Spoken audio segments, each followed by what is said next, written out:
E aí, pessoal? Tudo bem com vocês? Opa, todo sussa! Beleza? Sejam bem-vindos ao nosso mergulho de hoje. Ai. Isso aí.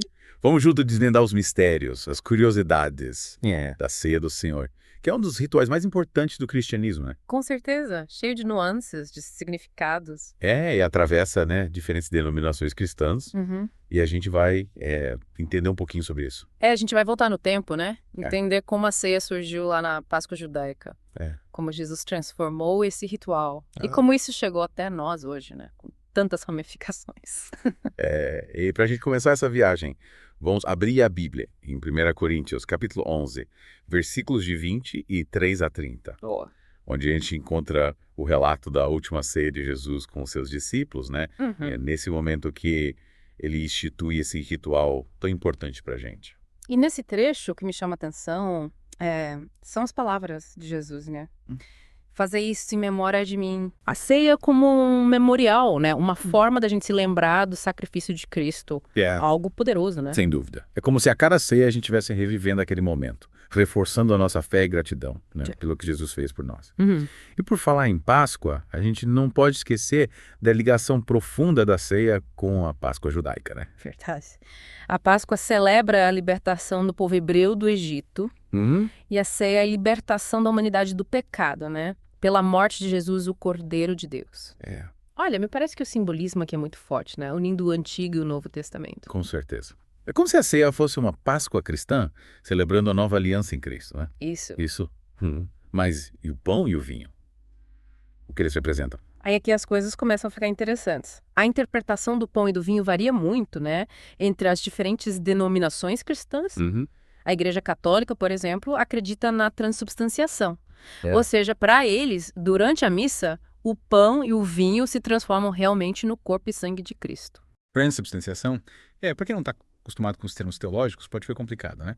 Mas basicamente a gente pode entender que para a Igreja Católica, o pão e o vinho deixam de ser apenas símbolos e se tornam a presença real de Cristo. Exatamente. E essa crença tem um impacto profundo na forma como os católicos celebram a ceia, né? E na importância que eles dão à missa. Já os ortodoxos, por exemplo, não definem de forma tão precisa a transformação dos elementos.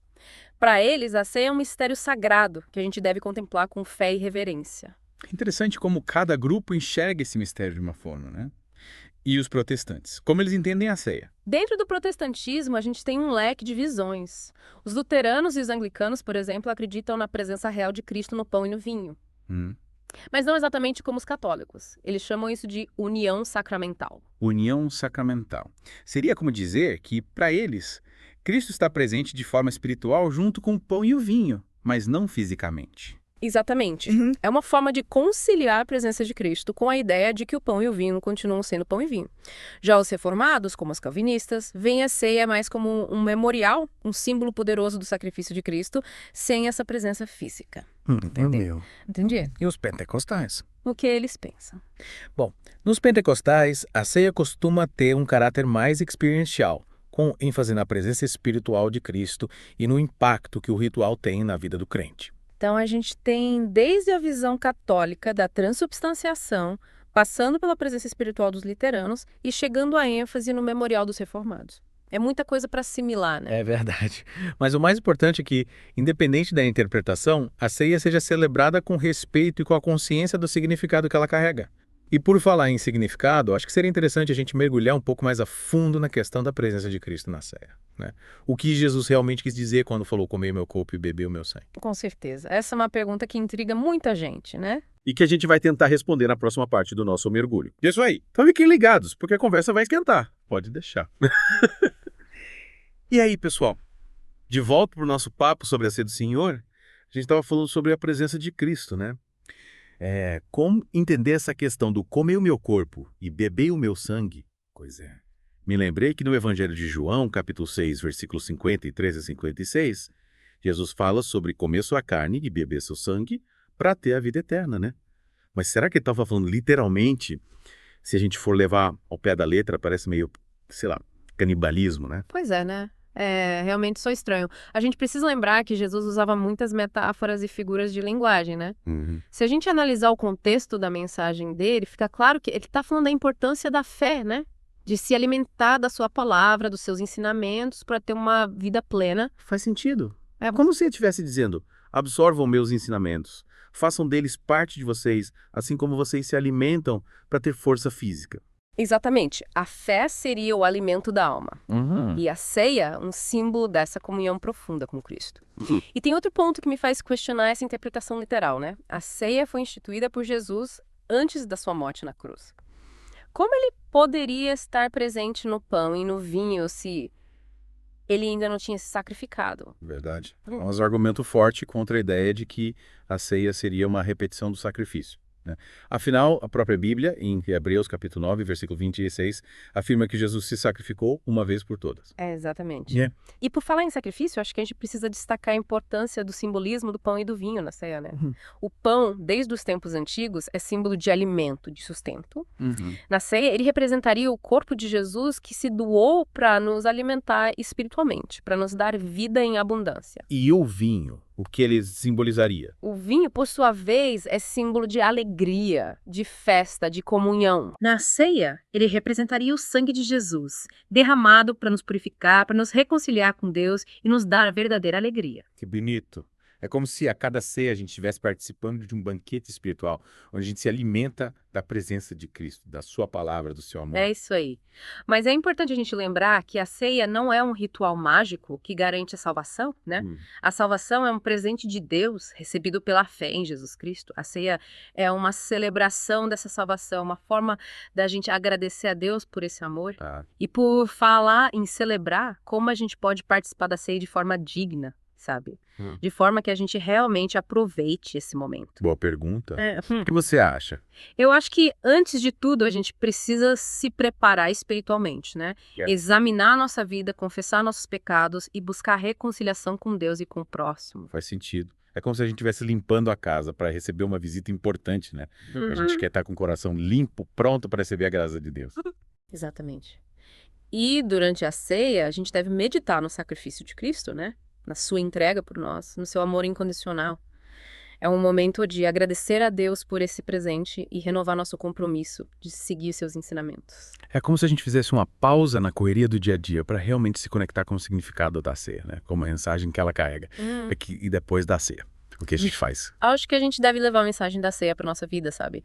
Praticar o amor ao próximo, servir os necessitados, proclamar o evangelho e viver de forma digna. Ou seja, a ceia não termina quando a gente sai da igreja, né? Ela deve nos impulsionar a viver uma vida transformada pelo amor de Cristo. Isso mesmo. A ceia é um chamado à ação.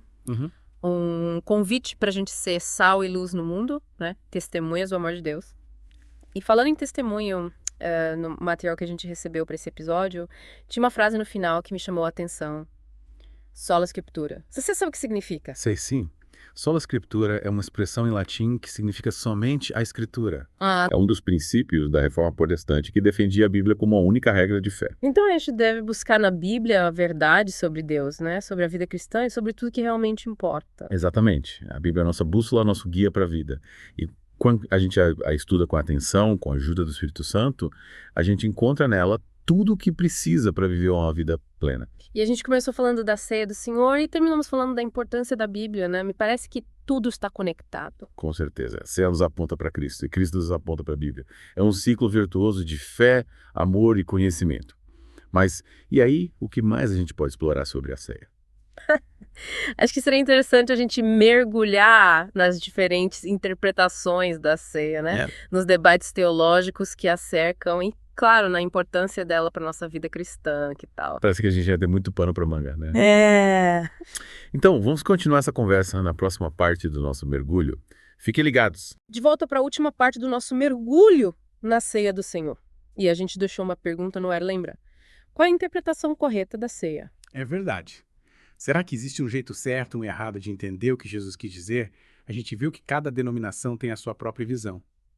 Mas no fim das contas, o importante é que a ceia seja celebrada com fé, com reverência, com amor a Deus e ao próximo. Que seja um momento de comunhão com Cristo, sabe? E com a comunidade. E que a gente não perca de vista o significado central da ceia, né? A lembrança do sacrifício de Jesus por nós. A entrega dele por amor à humanidade. Exatamente. A ceia é um memorial, uma forma de agradecer a Deus por esse presente e renovar nossa aliança com Ele. Uhum. E essa aliança, essa comunhão com Deus, deveria se refletir na nossa vida, né? Na forma como a gente trata as pessoas, nas nossas atitudes, nas nossas escolhas. Sem dúvida. A ceia não é um evento isolado que acontece só dentro da igreja. Ela devia nos transformar, nos impulsionar a viver uma vida mais justa, mais amorosa, mais parecida com a vida de Jesus. É como se a gente saísse da ceia com o coração cheio de gratidão, de esperança, de força para seguir em frente, mesmo diante das dificuldades. E com a certeza de que a gente não está sozinho nessa jornada. Cristo está com a gente, sempre presente, nos guiando, nos fortalecendo, nos amando incondicionalmente. Que lindo! Acho que a gente conseguiu mergulhar fundo na ceia do Senhor, hein? Exploramos a história, os significados, as diferentes interpretações e chegamos a uma conclusão importante. Qual? A ceia do Senhor é um convite para a gente se aproximar de Deus, para experimentar o seu amor e sua graça e para viver uma vida transformada pelo Evangelho. É isso aí. A ceia é um banquete espiritual que nos alimenta, nos fortalece e nos envia para sermos testemunhas do amor de Deus no mundo. E que a gente possa celebrar essa ceia não só com o pão e o vinho, mas com toda a nossa vida, com cada gesto, com cada palavra, com cada atitude. Que a ceia do Senhor seja um marco nas nossas vidas, um momento de renovação da fé, de comunhão com Cristo e de compromisso com o Evangelho. E que a gente possa, a cada ceia, reforçar essa conexão com a mensagem de Jesus, com a história da nossa fé e com o significado profundo desse ritual. Acho que é isso, né? Chegamos ao fim do nosso mergulho. É isso aí. Espero que tenha sido proveitoso para você que nos acompanhou até aqui. Um abraço a todos e até a próxima.